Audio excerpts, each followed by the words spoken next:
کہاں جاؤں؟ دنیا میں ایک انچ نہیں ہے، کوئی ملک نہیں ہے جہاں اے اللہ تیرا دین قائم ہو، جائیں تو کہاں جائیں؟ دیکھیے ہماری بندگی جزوی ہے، نمازیں ہم پڑھ رہے ہیں، روزے ہم رکھ رہے ہیں، مسجدیں عالی شان بنائی ہیں، مدرسے بھی بہت بڑے بڑے بن گئے ہیں، واقعتاً اس میں کوئی شک نہیں، لیکن سوال یہ ہے کہ اوپر جو چھت ہے وہ تو کافرانہ ہے، قانون تو اللہ کا نہیں ہے، کتاب و سنت کے احکام تو نافذ نہیں ہے۔ ہاں نماز ہے، روزہ ہے، حج ہے، زکات ہے، تو نماز اور روزہ تو ہندوستان میں بھی ہو رہا ہے، تو چند ایک مسجدیں ہیں جنہیں وہ تاریخی اعتبار سے کہتے ہیں کہ یہ ہمارے مندر ہوتے تھے جنہیں مسجد بنایا گیا، ورنہ وہاں پر ہزاروں لاکھوں مسجدیں ہیں، آباد ہیں، لوگ نمازیں پڑھتے ہیں، کوئی روکتا ہے انہیں؟ ہم نے یہ ملک بنایا تھا کہ یہاں اسلام کا نظام قائم کریں گے۔ نماز تو آپ امریکہ میں جا کر پڑھیے، امریکہ کو کوئی اعتراض ہی نہیں، لیکن تم کہو کہ اسلام کا نظام ہم قائم کریں گے، نہیں کرنے دیں گے تمہیں کبھی بھی۔ تم چاہو کہ تم اسلام کا معاشی نظام قائم کرو، کبھی اجازت نہیں دیں گے۔ تم چاہو کہ اسلام کی معاشرتی اقدار کو تم قائم کرو، کبھی نہیں کرنے دیں گے۔ یہ ہے اس وقت جو ہمارے ساتھ پیش آ رہا ہے معاملہ، پورا مغرب اس پر اڑا ہوا ہے، اسلامی نظام کہیں نہیں آنے دے۔ ہاں نمازیں پڑھو، ہمیں کوئی اعتراض نہیں، روزے رکھو، تم روزے 30 کی بجائے 100 رکھو، ہمارا کیا لیتے ہو؟ تو اب ہم جو کفر کے تحت زندگی گزار رہے ہیں اور اس اعتبار سے اللہ کی نگاہ میں ہم کافر ہیں، لیکن سوال یہ ہے کہ جائیں تو کہاں جائیں، کریں تو کیا کریں؟ نظام کفر کا ہے، قرآن کہتا ہے وَمَن لَّمْ يَحْكُم بِمَا أَنزَلَ اللَّهُ فَأُولَٰئِكَ هُمُ الْكَافِرُونَ۔ جو لوگ قرآن کی، اللہ کی اتاری ہوئی شریعت کے مطابق فیصلے نہیں کرتے، وہی تو کافر ہے۔ اور کافر کسے کہتے ہیں؟ اقبال نے کہا نا، بتوں سے تجھ کو امید ہے، خدا سے نو امیدی، مجھے بتا تو صحیح اور کافری کیا ہے؟ تمہاری ساری امیدیں امریکہ کے ساتھ وابستہ ہیں، وہ مسئلہ طے کرا دے، وہ یہ کرا دے، وہ کرا دے، وہ معاملہ ہمارا، وہی تو سب سے بڑا چور وہی ہے، سب سے بڑا ڈاکو وہی ہے، سب سے بڑا اسلام کا مخالف وہی ہے، اور اسی کے پاس ہم جاتے ہیں۔ قرآن کا فتویٰ تو یہ کہ تم کافر ہو۔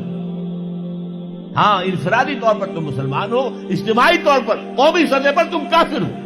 وَمَن لَّمْ يَحْكُم بِمَا أَنزَلَ اللَّهُ فَأُولَٰئِكَ هُمُ الْكَافِرُونَ۔ یہ چھٹا، یہ 7واں رکوع ہے سورہ مائدہ کا، اور پھر فرمایا وَمَن لَّمْ يَحْكُم بِمَا أَنزَلَ اللَّهُ فَأُولَٰئِكَ هُمُ الظَّالِمُونَ۔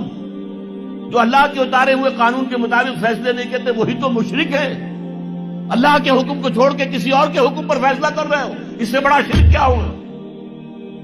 اور تیسری مرتبہ فرمایا وَمَن لَّمْ يَحْكُم بِمَا أَنزَلَ اللَّهُ فَأُولَٰئِكَ هُمُ الْفَاسِقُونَ۔ وہی تو فاسق ہیں، فاجر ہیں، وہی تو سرکش ہیں، وہی تو باغی ہیں، وہی تو غدار ہیں اللہ کے، جو اللہ کی شریعت کے مطابق فیصلے نہیں کرتے۔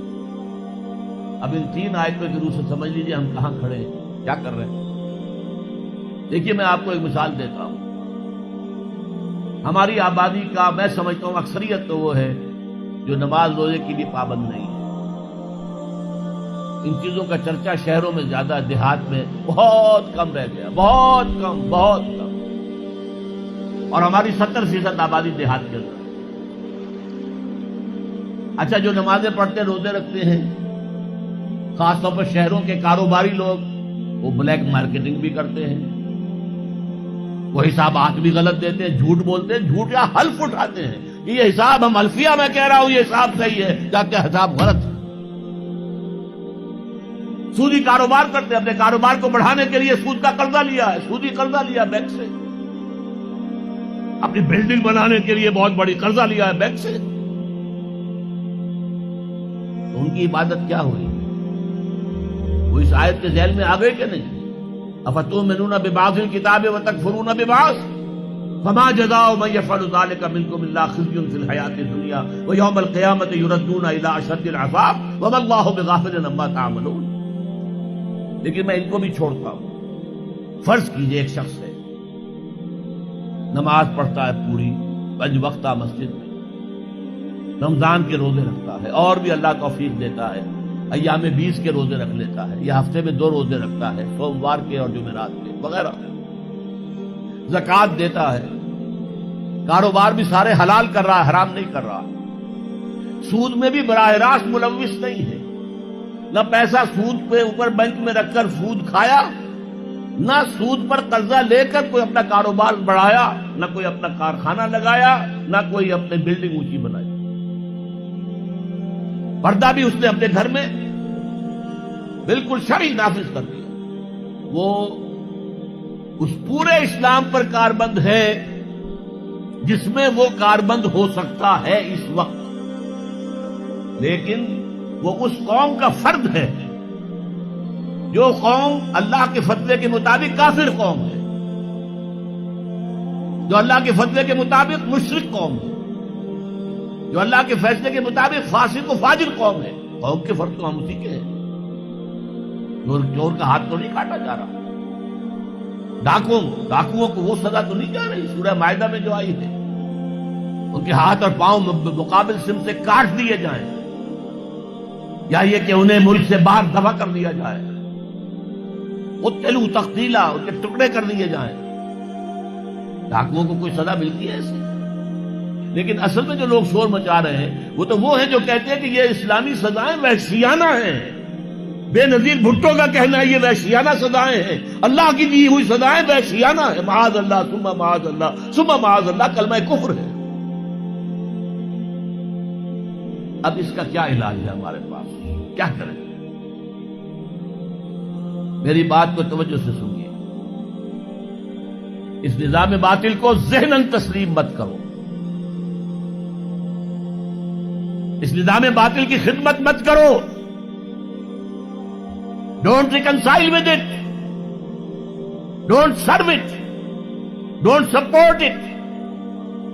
اس نظام کے تحت پھلنے پھولنے دولت مند بننے کی کوشش مت کرو، بلکہ اپنی زندگی کو سکیڑو، اپنی ضروریات کو کم کرو، اپنے آپ کو ذرا آزاد کرو، اپنا وقت، تاکہ اس وقت کو تم لگا دو اس نظام کے خلاف جد و جہد میں۔ ایک ایسی جد و جہد، ایک ایسی کوشش کہ اس نظام باطل کو جڑ سے اکھیڑ کر پھینکنا ہے اور اس کی جگہ نظام حق، دین حق نافذ کرنا ہے۔ یہ جد و جہد اگر کرو گے، تن من دھن لگاؤ گے، تو یہ کفارہ ہو جائے گا کہ تم کافرانہ ملک میں رہ رہے تھے، جس کا نظام کافرانہ تھا۔ تم چاہے اپنے آپ کو مسلمان سمجھتے تھے، لیکن نظام کافرانہ تھا جس کے تحت تم زندگی گزار رہے تھے۔ ہاں، اگر یہ کرو، اے اللہ میں نے اس نظام کو ذہناً تسلیم نہیں کیا، اے اللہ میں نے اس کی خدمت نہیں کی، میں نے اسے سپورٹ نہیں کیا، اے اللہ میں نے اس کے درمیان اس کے نیچے رہتے ہوئے عیش کرنے کی کوشش نہیں کی، اے اللہ بلکہ میں نے کم سے کم اپنی ضروریات کر کے وقت نکالا اور اس کے خلاف جد و جہد کی، اس نظام کو اکھاڑ کر پھینکنے کے لیے کوشش کی، اور تیرا نظام لانے کی جد و جہد کی۔ لا نہیں سکے تو اے اللہ ہم کیا کریں؟ ہمارے اختیار میں تو نہیں ہے، وہ آئے گا تو اسی وقت جب تیری مرضی ہوگی، تیرا منشا ہوگا، لیکن ہم نے اپنی زندگی لگا دی۔ اگر تو یہ ہے تو کفارہ ہو گیا۔